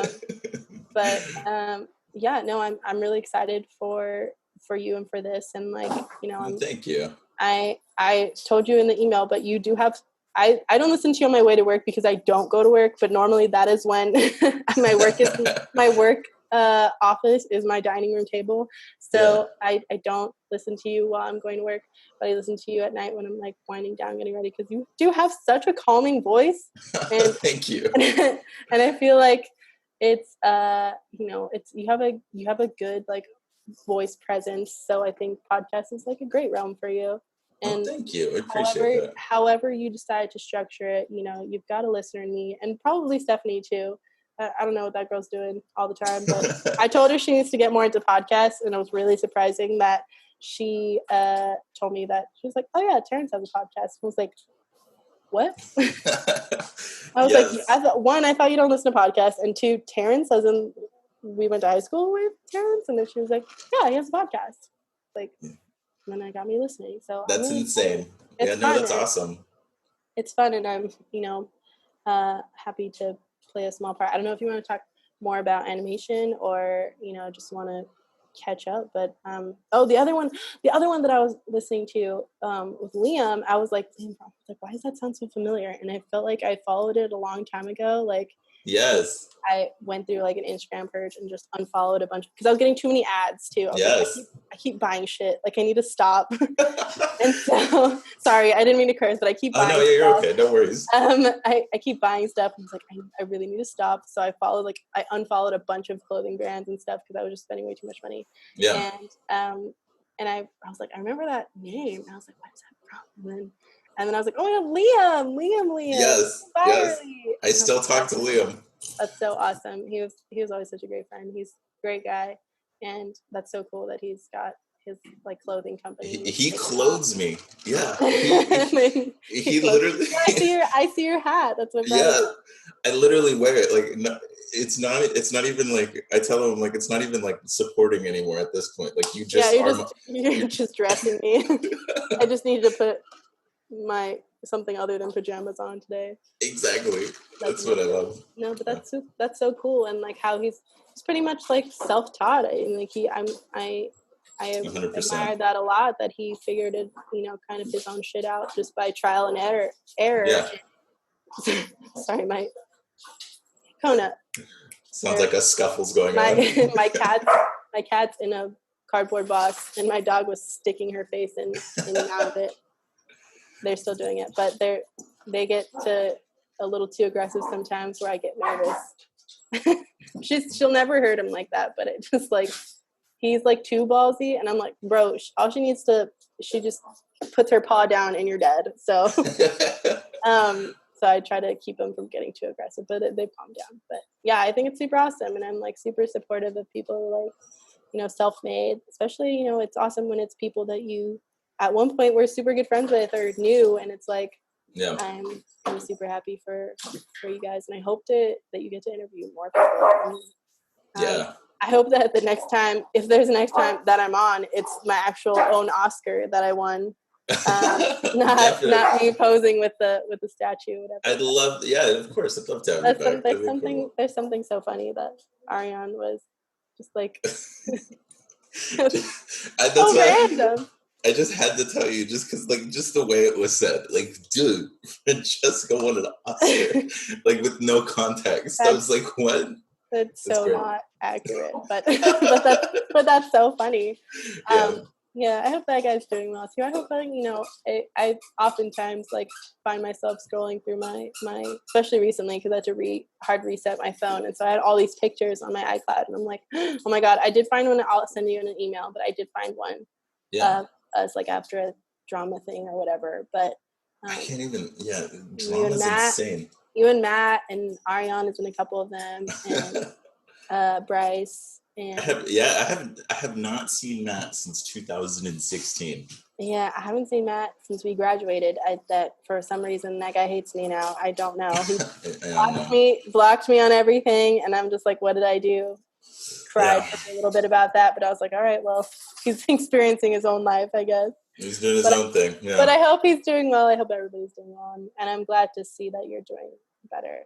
Yeah, definitely. It was a lot of self-development. I mean, Jesus, it all comes down to insecurities and identity, but for the most part now it's just actually working on it, and like my anxiety. So I get really scared with actually meeting people. I don't like social interaction, like just naturally. Yeah. Like I freak out. Like right now, I had to go drive to Starbucks to go get a Trent iced coffee just because it's like I had to like amp myself up. You know? Anxiety? Why? It's Yeah. just, I don't know why. That's funny because my sister has kind of the same thing, and I don't know. I guess that's never been like something that I've struggled with, but so it's hard for me to understand. But I'm like, I'm trying to be more, because my boyfriend also can be a little bit like that. But I'm like, I was like, I feel like I'm the least intimidating person when when you like. So from my perspective, like somebody being like nervous to talk to me, it's like, why? It's like, and Stephanie's like the same way. Like I'm like, dude, you were really intimidating in high school. Like I can see why some people like would think that you're, a certain personality. She was like, I'm literally the most chill person ever. I don't understand. Like that was my impression. That was my impression of Stephanie. Hopefully she listens to this. But I'm literally the most chill person ever. I don't understand. But I relate to that because I'm like, I don't get why people get so scared to talk to someone like me. Just like, I'll probably say something that'll just embarrass myself more than anything. So I'm like, can't go in there being nervous because, I mean, I felt like talking right now is just like talking to like an old friend. Like that's all I ever think about when I talk to new people, even when I don't know. I'm just like, so how's your mom? No, that's what's crazy is like I think it comes down to my creativity too. Well, they commingle.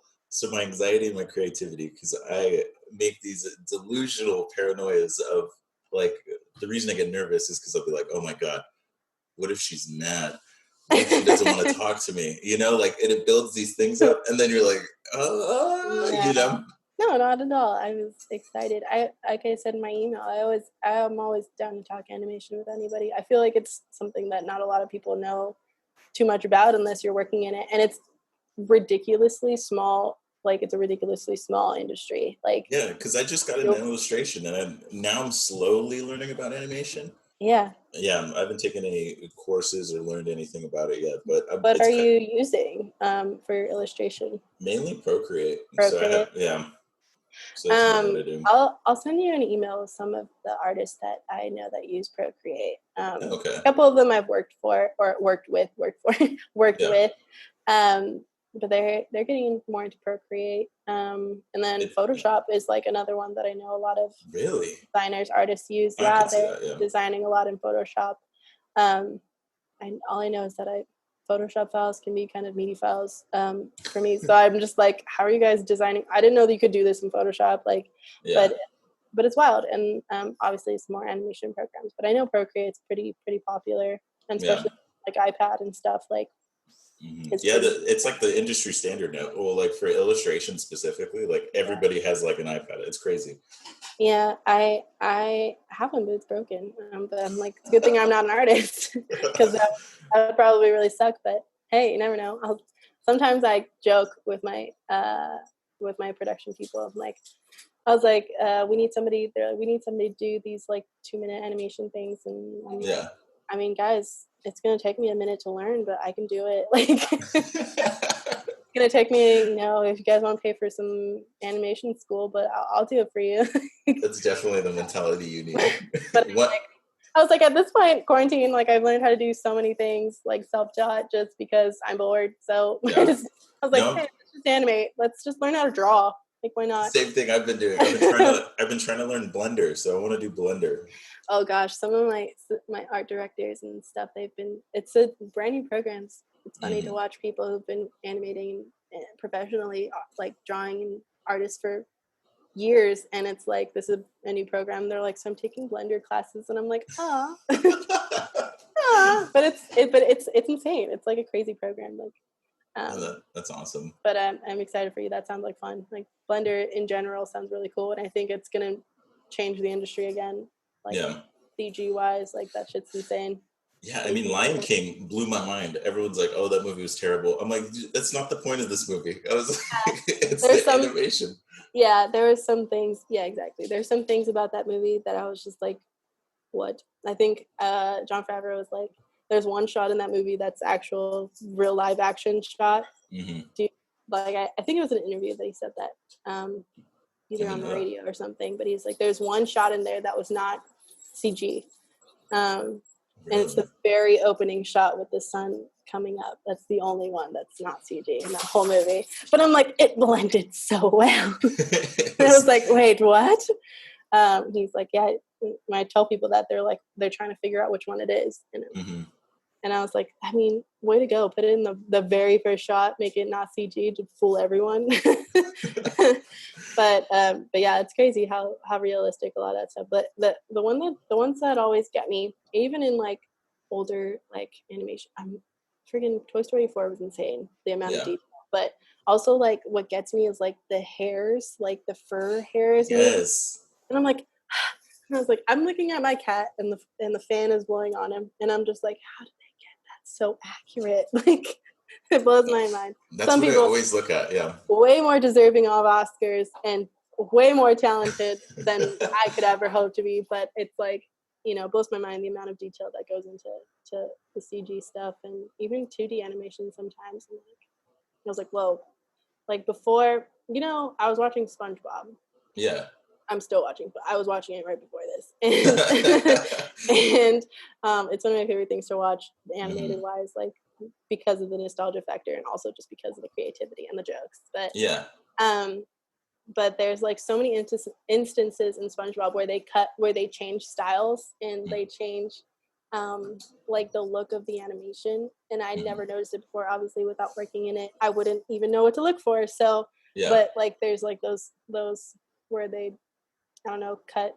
Mr. Krabs will say something, and then he's like, I'd love to work with. He's like, it's been a pleasure working with. It's hard to find, you know, employees like you. And then it cuts to like a weird, like super crazy, disgusting, detailed drawing of Bob, like old and like all haggard and stuff. And I'm like, see, that is so not the same art style.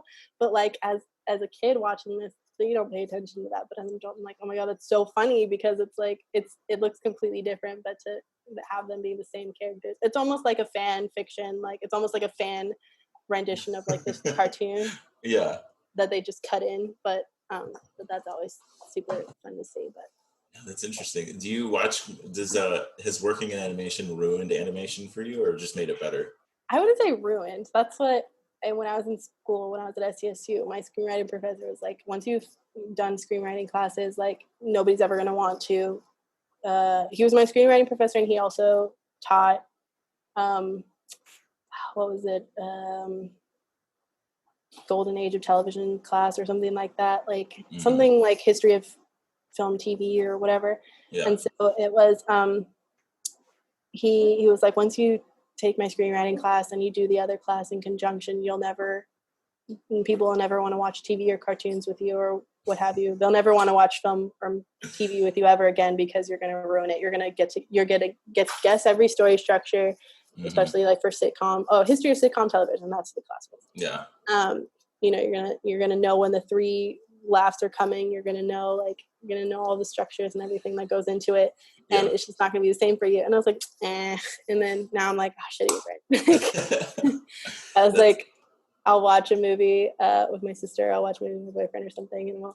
And I'm like, oh, that guy totally did it. Like, well, that's the murder. I'm like, wow, way to reveal the murder in the first 5 seconds. And then he's like, what? How? What? No, that's clearly. And then I'll be right. And he was like, how did you? And I was like, it's just very predictable writing. I'm sorry. That's exactly how I am. Yeah, it's so annoying. Nobody invites me to watch movies on Netflix with them. Nobody invites me to Netflix parties anymore, and I don't take it personally because I'm like, yeah, I get it. Yeah, that's what I am. But with animation, it's like, it's funny because I'll look at the art differently now. Like I'll look at, like I'm looking at SpongeBob, I'm like watching it through a different lens. Like it's funny noticing that stuff because I'm tracking my own. And when on my show, when we break the traditional style that we're used to, you know, drawing and everything, and when we break that style, it's like so crazy to like see it and like, oh, it's like a paper style. Like, oh, you know, somebody's actually like in some instances it'll be like, you know, we'll have an artist who's doing everything digitally and then they'll spend a day doing something on paper and like, and then it'll be cut in, it'll be scanned and cut in, and then it'll look, I mean, obviously like the paper look, because it's the most organic way you can get it. It was literally drawn on paper. So yeah. No, I get that. But it's so funny. It's like seeing that. I'm like, oh, that's cool. How did they get that like pencil style? And you can do it digitally, but it's fun knowing like, oh no, that artist drew it like on a plane coming back from like they sketched it out and then drew it and colored it with colored pencils on their way back from, you know, wherever they were traveling.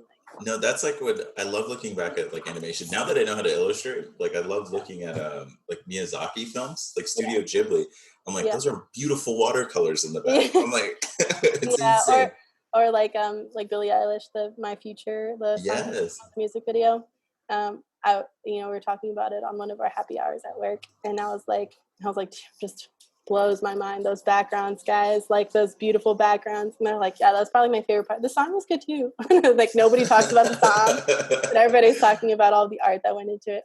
Or actually was got a chance to work with Ivan Dixon, who did the Childish Gambino Summertime music video with all those different artists, and I talked to him about it a couple weeks back. That's such a now that you say it, I really understand the style. I'm like, I know exactly. I don't know the name of the artist, but I know exactly. I'm like, they all correlate. It's incredible. Yeah, he has his own studio, I believe, his own production company, and so he does that music video stuff quite a bit. Mm-hmm. But I was like, it was so funny because I was like, oh, this looks like, because I had worked with him before I watched the video. Yeah. So I was like, oh, this looks so cool. And I was like, wow, the likeness is really awesome. And like, I love the style. I love the feel of it. And then I saw like name in the credits. I was like, oh my God, it's Ivan. And I was like, that makes so much sense. I'm like, no wonder. I'm like, I love Ivan stuff. But it's funny to see, watch stuff now and just be like, oh, that looks like, I was watching Klasky Chupo, which is like Nickelodeon, the animation company that did the animation for Nickelodeon for like Rugrats and Abra Monsters and Rocket Power and Cat Dog, like literally all these are all from the same. Their studio was like on Highland Avenue, right, or something? Yeah. Okay. I think it was on Gower maybe or Highland, I don't remember, but they all this art styles like started to blend together, and I mentioned that on the happy hour, and they're like, yeah, Klasky Chupo in the 90s. I was like, but I didn't realize that as a kid. Like, you could have done a crossover so easy with these shows. I'm like, the same art, but it's fun. And I was like, I guess that's why if I liked one, I ended up liking all of them, because it's just like, I enjoyed the art and the voices that were behind. Like friggin' Tom Kenny has voiced my like childhood, and I've met him a couple times at Comic-Con, but that's insane. I don't mean to name drop, but that's like one of the crazy things that it's like you listen to these, like Cree Summer. Mm-hmm. She was our voice director on Laser Wolf, and she has voiced so many characters in my childhood that I'm just like, okay, first of all, she voiced number 5, and Codename Kids Next Door was that's 5. Awesome. And she voiced number 5. She voiced Kita from Atlantis, like Lost City of Atlantis. Yeah. I was like, she voiced Susie from the Rugrats. Like, she's like so many. And she came and you just hear her naturally talking. You're just like, oh my God. But you watch them differently. Like now, especially having worked with these people, like some of these people, it's like, I was like, man, like it's wild to think like I was a kid listening to your voice, and now I'm an adult working with you in this like record booth. Like, I'm like, it's just weird how like life works out sometimes. And it's like, I couldn't have planned this even if I wanted to. Like, I couldn't have seen this coming. And like, ooh, watch the circle all the way back around. I was like, even though I can predict like movies and stuff, like I can predict who the murderer is, I can predict how it's gonna end. I was like, there's no way that I could have seen like what my life movie would have been at all. And I feel like you and I, like having like anxiety like this, or like, just people in their 20s in general, like that's just like such a great metaphor for life, in that you can predict like these movies because they've been written a certain way. You can kind of predict that, but like what happens out of your life, it's like you're writing it as you're living it. So it's like, that's what I love. It is a movie, right? I'm glad you said that. You're writing it as you're living it. So it's just like you can't necessarily predict what's going to happen or like where you're going to take yourself. Like, you have to go. Yeah. You have to do it. You just have to do it, and then somebody can write about it after. Like, no, like I totally understand that. Can't write memoirs. People that are still living, like they have to write them themselves, right? Like you can have somebody else write them, but it's like if you're going to do an autobiography, like there's a reason why you're the only person that's going to write it. So. No, I get that. No, I understand what you said, like meeting people that you used to like hear or see, because like Daniel Hart did my podcast, Yeah. which is insane because like I was like simping to his music like 2 years before, and then like the fact that he like took time out of his day to do this was insane. It blew my mind. It's fun. It's well, and it's cool to like, I don't know. I would hope that one day like someone would, I don't know, even if it's just like one of my sister's future children, just like look up to me, like to like look at what I've done and like, or you know, my spoiler alert, my voice is featured in this cartoon. No way. Yeah, we did a bunch of like background crowd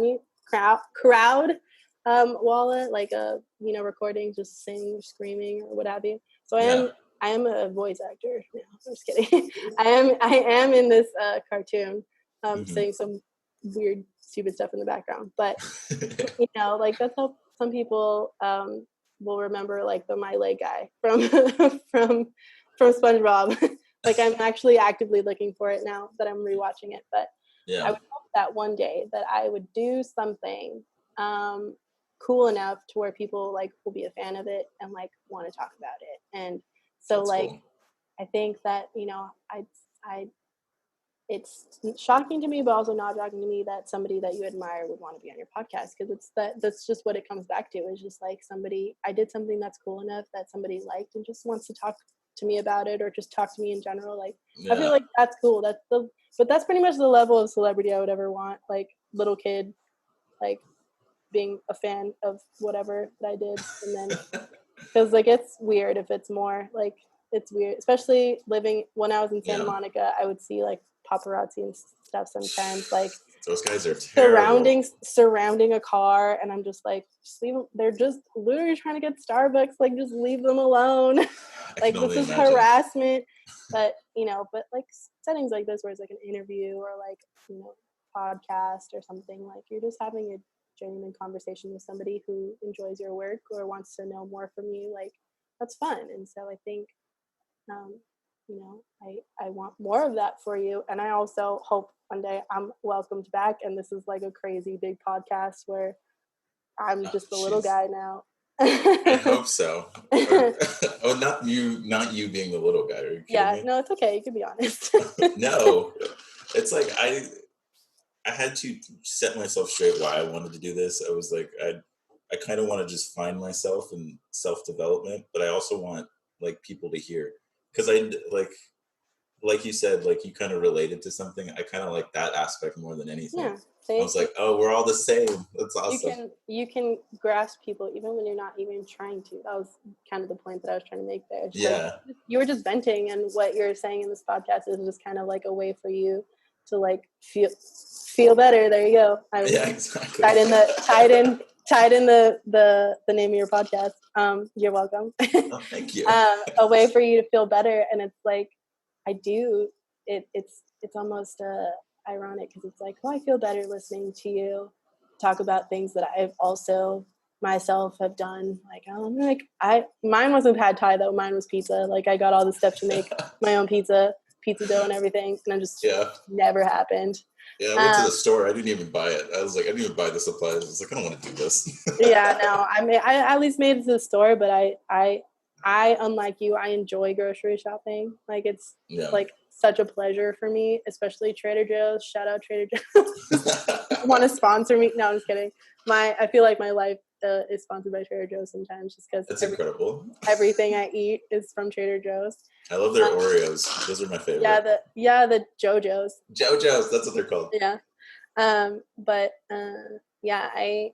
think it's fun, like listening to somebody else just kind of like raw, like naturally like experience things. They're like, yeah, I was gonna do this, and I think that can be a running bit on your podcast. She's like, all right, well, I'll see you next week, or maybe not if I quit. I don't know. Like, I don't know. I might quit. You might not. That's what I was supposed to do. My third podcast, I was supposed to read Moby Dick. That's what I planned to do. And I was like, I read like 2 pages. I was like, this book sucks. I'm over it. It's a dense one. That one's a dense one. Yeah, it's dense. I'll definitely read it, but. Yeah, I mean, I don't know if that one's the best one to open your podcast with. But, it was rough. Maybe end it with Moby Dick. The final episode. But, I think, but it's it's refreshing to hear people who are just like actual. That's the podcasts that I listen to are not necessarily like scripted.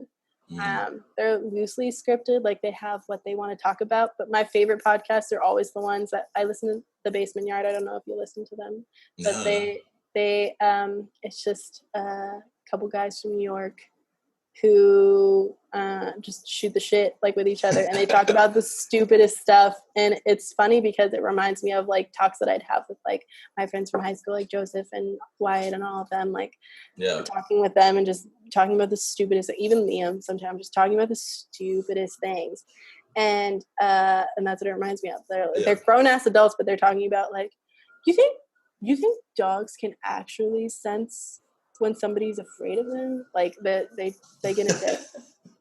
Do you think that, like it's always like, here's why and here's why, like that's what I kind of like about it. I love interviewing people because it makes me better with conversation. Yeah. And then I kind of feel like I'm learning more. Like I feel like this is my education in a strange way. But yeah, I'm educated on all things wrong with Francesca and her brain, but definitely not. No, like I mean, you have so much knowledge compared to knowledge that I don't have, I guess like with some things, like I feel like I can talk about animation for a little while, but like as far as like, what should I do? Like you said, I think in one of your podcasts, you're like, if you want shitty advice, like, like I was like, sometimes I feel that. Like I feel like if somebody comes to me for something, sometimes Stephanie will come to me for something, and I was like, I don't know, dude. Like, sound like you got figured out. Like, that's why anybody gives me advice, I'm like, I'm not the guy to talk to. Listen here. I feel like sometimes I can be really good at it, but most times, like especially with Stephanie, which like, I feel like she's got a really good head on her shoulders. So if she's coming to me for advice and I'm like, oh no, something's wrong. I'm like, oh no, I don't know that I can help you. Like you normally help me, like your shit's normally put together, and I look at that as an example. Yeah. But like my sister, she called me and she was kind of like having like a mini panic attack, and I was like, I don't know, maybe she was driving and I was like, put the window down, listen to some music, chew some gum. I'm like, I don't know. I was like, I don't know. I just chew gum so that I focus on that and I don't crash my car. Like, if that works for you, go for it. But most of the time now, as an adult who's experienced like a lot of like, that didn't work out. Like, you probably shouldn't have done that, but oh well. Like, you just kind of lived through some stupid decisions or the repercussions of some stupid decisions. So you're just like, I don't know if I'm an expert on this now, but at least I can give some what not to do advice. Let me tell you, like even recently I'm learning, because I have a weird drive for perfection, which I learned comes from the anxiety. So when it doesn't go perfectly, I just shut the whole thing down. So when I blew off two guests, I think two podcasts ago, that whole thing, it was the worst feeling. I subsequently deleted my social media, so they have no idea what happened to me. But unless they're listening now. I know, hopefully, Jesus. But it just reminded me that stuff like that still happens. I mean, like nothing's perfect, and then these failures make me like a better person in the end. Yeah, and if stuff is like perfect all the time, it quite literally gets boring. Like stuff that's it's so boring if something's like, there's no flaws in it. There's no like, I don't know, space to breathe, air to breathe. Like in something like you're just like, this is annoying. Like this is annoying. I don't know if this happened. I don't know if you're into art, but if I see something that's too symmetrical for me, I'm just like, ew, this is not appealing. Like, so I like when there's like little flaws or little like, more abstract art. Like I like that way more than I like, a bunch of pillars that are perfectly aligned together. And I'm like, that's disturbing to me. Is it supposed to be disturbing? I don't get it. Like, no, that I agree with you. I love in my art specifically, I like imperfection. I like not fixing certain things because it makes me. That's funny because if you're a perfectionist, then and your art is kind of the opposite. That's kind of cool. Yeah, it's interesting. Art has been the only thing I've learned that I can express myself fully. So like, without even having to say words, I could just put something on a piece of paper or put something on an iPad. And I'm like, oh, wow. And I love looking back at it. I'm like, oh my God, like, what is this? What was I thinking that day? Yeah, what was going on in my head? Yeah, that's funny. That's what a lot of artists that I talk to, like, say, they're just like, I don't know what I was thinking this day, but, or my art director who will he'll review some art and he's like, I don't know what he was thinking about this chin, but I'll talk to him about it. Like, I don't know what's going on. Every other pose of this character looks good, but this chin's way too pointy. Like, I don't know if he just thought like she was a witch or something in this specific pose, but it's funny. And I think that's a lot of beauty in art comes from flaw and imperfection and just being accepting of that or working with that. And so, I don't know, more people should apply that to life, I guess, is like, you're trying to make something perfect in your life. And it's like, there's beauty in the not perfect stuff and there's enjoyment and fulfillment in the not perfect stuff. Yeah. So I think it's really a matter of like, you're reaching for that, but this thing that's way more easy to grab is also pretty awesome. Like, being accepting of that too.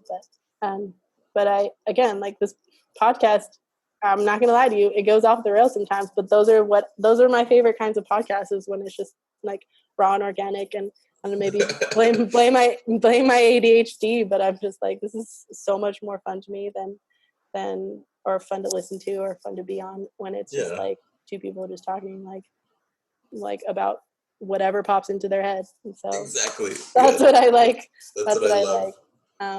The podcasts that I listen to, and sometimes they get a little more structured. Like, we're going to talk about just this stuff today, but then, something will happen or they'll bring something else up and they'll go on a tangent. So I'm just like, this is great.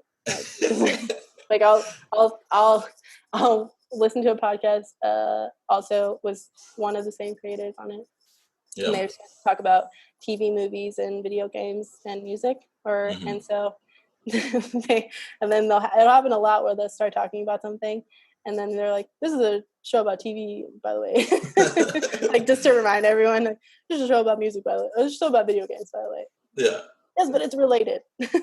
That's exactly how I feel. I'll be talking about something. I'm like, oh, this is not even what I was talking about 10 minutes ago. Yeah, but I think your thing can be, do you feel better after your podcast? Like, when you... The answer is yes. Recording off.